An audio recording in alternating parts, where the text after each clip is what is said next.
Saudara-saudari dalam Yesus Kristus, selamat malam. Pada malam ini saya tidak dapat bersama kamu dengan secara fizikal sebab saya menyertai satu mesyuarat mission sedunia Metodis Gereja Metodis Cina. Saudari, malam ini kita akan menyentuh satu topik, iaitu topik yang kita sudah sentuh pada minggu lepas, iaitu prinsip hidup. Yang pertama, iaitu 10 hukum buat bahagian kedua. Saudara-saudari, di dalam hukum kelima, kita ketahui hormatilah ayahmu dan ibumu. Hukum kelima ini berkaitan dengan perhubungan keluarga. Anda harus menghormati ibu bapa. Walaupun hukum ini membina prinsip menghormati ibu bapa dalam hubungan keluarga, tetapi juga berkaitan dengan tanggungjawab ibu bapa untuk mengajar anak-anak taat setia kepada perjanjian, khasnya perjanjian dengan daulat Tuhan yang sudah dicatatkan dalam Alkitab, seperti yang dicatatkan dalam Ulangan bab 6 ayat ke-7. Supaya iman kepercayaan boleh diturunkan dari satu generasi ke satu generasi. Saudara-saudari, ada seorang patri gereja Katolik, Anselm Grove, pernah berkata demikian. Apabila kita kata menghormati ibu bapa, apa maksudnya? Menghormati ibu bapa itu adalah maksudnya mereka sedar dalam khidmat dan pengalaman mereka. Juga bermaksud bahawa menghormati asal unsur kewujudan diri sendiri. Di manakah kamu datang? Kamu ketahui itu memang ada asal unsur. Seperti ibu bapa pun ada asal unsur dia. Ada latar belakang dia. Menghormati ibu bapa sentiasa mempunyai kaitan rapat dengan menghormati diri sendiri. Ketika saya menghormati mereka, meskipun selepas mereka meninggalkan dunia, semangat mereka tetap menjadi kekuatan kita. Jadi marilah kita dapat satu sama lain. Sekiranya kita belum ada taat kepada ibu bapa, marilah kita mentaati ibu bapa.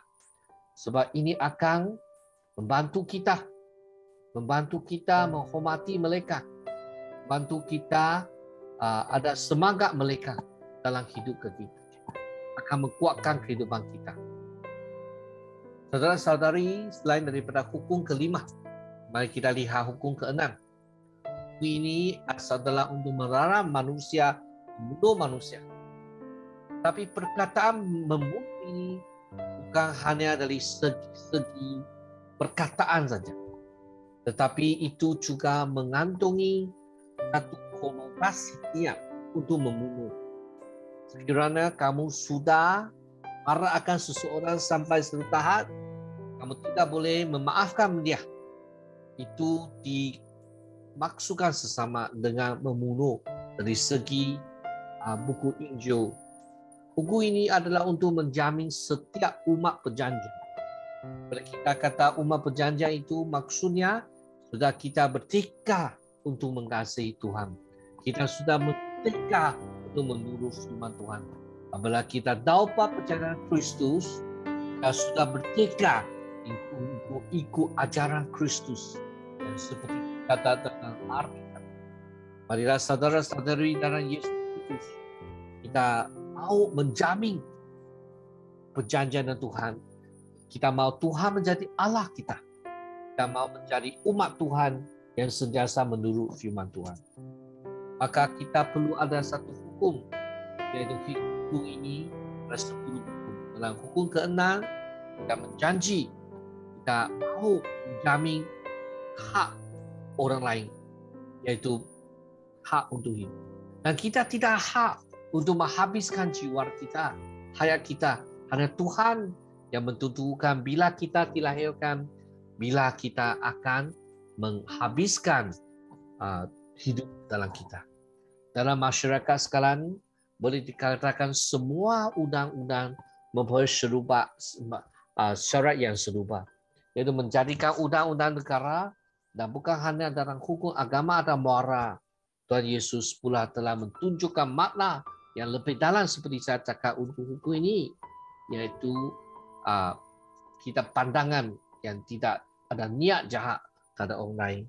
Sebab Alkitab dalam Matius 45 ayat 21 dan 22 kata, bukan hanya perbuatan membunuh itu dilarang, tetapi niat untuk berdosa juga merupakan perbuatan dosa. Sebagai seorang reformasi antara gereja pada tahun 15-17 tahun Masihi, Martin Luther pernah berkata semikian, buat pandangan terhadap hukum ini telah mau menggunakan hukum ini untuk melindungi, untuk menyelamatkan semua orang daripada perbuatan jahat dan keganasan orang lain yang mampu membina satu tembok dan kubur, sebab kita tidak mendapat ancaman atau ancaman daripada orang lain. Ini bukan hanya untuk membuat nyawa manusia dilindungi, malah hak yang diberikan oleh Allah juga boleh dilindungi.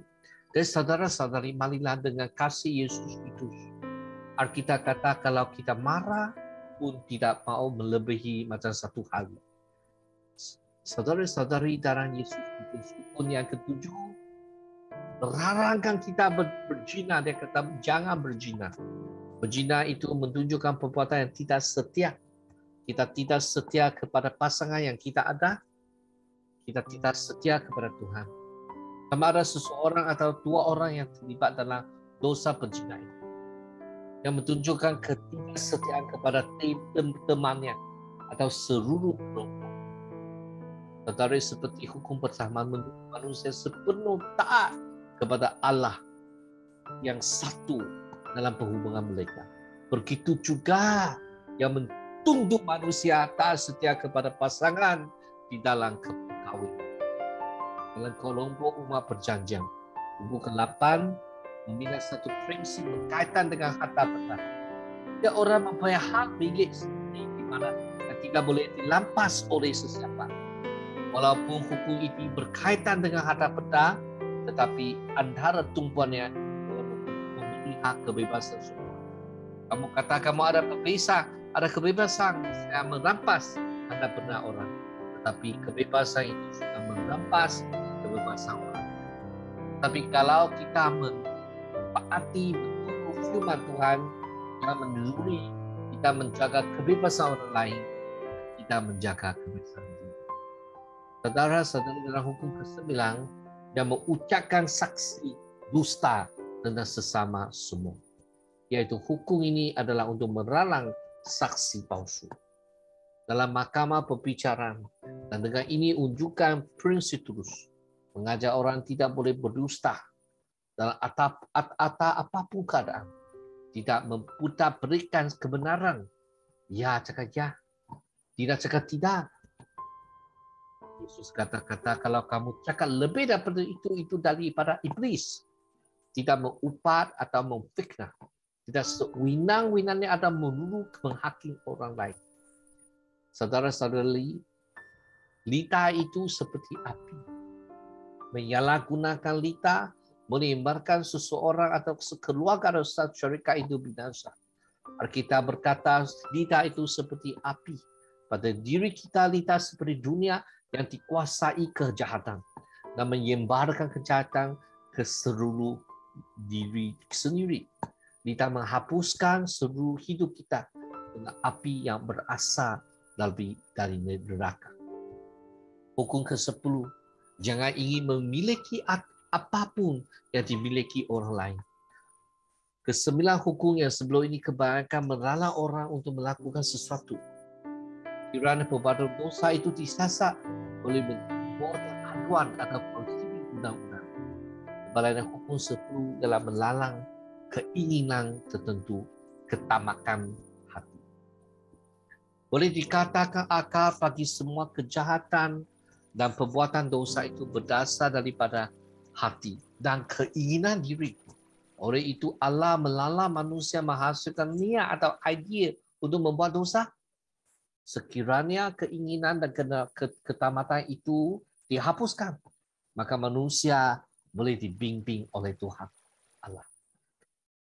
Saudara-saudari, seterusnya kita akan menjemput saudara-saudari untuk mengadakan soalan dibincang dalam kelompok sel. Pertama, apa maksud mencuri bagi anda? Soalan kedua, apakah keinginan yang tidak betul pada manusia zaman sekarang? Di antaranya yang manakah merupakan percubaan bagi anda? Yang ketiga, seorang sila berdiam sebentar, merenungi dan bertaubat meminta Tuhan Yesus mengampuni dosa anda dan bertekad untuk berubah. Saudara-saudari, nanti kita bincang dan kita kongsi. Sebelum ini kita ingin membuat kesimpulan dan tindakan. Prinsip 10 hukum adalah kasih, yang juga merupakan inti bagi agama Israel. Allah mengasihi umat Israel dan memanggil mereka masuk ke kasihnya. Yang juga mengenakan satu perintah yang mengatasi semua hukum kepada umat Islam. Dalam Ulangan bab 6 ayat ke-5, kasihilah Tuhan Allah kamu dengan segenap hati. Tunjukkanlah kasih itu dalam cara hidup dan perbuatan kamu. Dan menggerakkan sebagai hukum yang terutama atau perintah agung. Oleh itu dalam agama Kristian 10 hukum masih menjadi paduan membantu kepada satu arah di mana manusia boleh menyatakan kasihnya kepada Allah dan mengalami kasih Allah. Ayat suci yang patut kita hafali ada Keluaran 20 ayat 3 dan 12. Jangan sembah Tuhan-Tuhan lain, sembahlah aku saja. Hormati bapa dan ibu kamu, supaya kamu panjang umur di tanah yang akan aku berikan kepada kamu. Peringatan selepas habisan khutbah ini, minggu depan saya mengharapkan semua orang boleh membaca bab ke-5 dalam top 1 itu. Kita akan memulai bukti ke-10 yang menggunakan kandungan dalam bab ke-5. Hidup yang mengasihi Allah, iaitu belajar untuk hidup yang mengasihi Allah, iaitu belajar di dalam kasih. Mari kita berdoa bersama. Tuhan Bapa di surga, kita puji Tuhan, syukur kepada Tuhan. Sebab Tuhan memberi kita 10 hukum, bukan untuk menyekat diri, tapi kita untuk membebaskan kita. Hukum 1 sampai 4 belajar bagaimana mengasihi Tuhan Bapa Allah. Hukum 5 sampai 10 bantu kita belajar untuk mengasihi orang sekeliling kita. Ampunlah dosa kita di mana kita menerangi hukum kamu. Oh, ampunlah dosa kau, berilah kita daya dan keberanian untuk taubat. Dengan karunia Tuhan kita menjadi jemaat Tuhan, umat Tuhan yang diberbahagia. Menjadi jemaat yang penuh dengan kuasa Allah, kudus dan kebenaran di dalam jiwa kita. Puji Tuhan dan syukur kepada Tuhan. Memberilah kita keberanian untuk berfungsi pengalaman kita, menggalakkan satu sama lain demi kemuliaan Tuhan dan demi kebaikan jemaat Tuhan. Oh Tuhan, bimbinglah dalam jiwa kita, dalam gereja kita. Dalam nama Yesus Kristus kita berdoa. Amin. Saudara-saudari, semoga Tuhan memberkati kita.